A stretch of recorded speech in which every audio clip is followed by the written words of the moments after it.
আজকে যেহেতু আমি মানে সন্ধ্যা পর্যন্ত মোবাইল পাবো না, কেন? কারণ আজকে আমি বাবুল এনে যাবো আমার খালামণিকে নিয়ে। খালামণিও আজকে থাকবে আমার বাসায়, কালকে মনে হয় চলে তো যাবে কালকে। প্রিপারেশন নিয়েছে আমরা বসে থাকার জন্য। ভাবলেন যে মোজা নিতে হবে, পানির বোতল, কেন অনেকক্ষণ থাকবো তো, এই দুটো জিনিস নিতে হবে। তারপর ওর ব্যাগ নিতে হবে, ওখানে নিতে সব মোজা টোজা, মানে সরি মোজা তো পরেই যাবো। তারপর পানির বোতল কত কিছু রাখতে হবে, তাই জন্য এখন বলে নিয়েছি যাওয়ার সময় ওকে আমি রেডি হওয়ার সময় দেখাবো।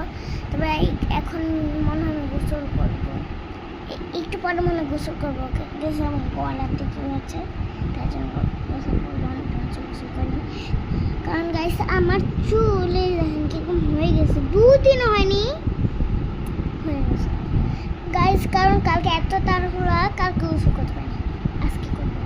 টাটা। এখনো মেহেন্দিটা মনে ফুটেছে।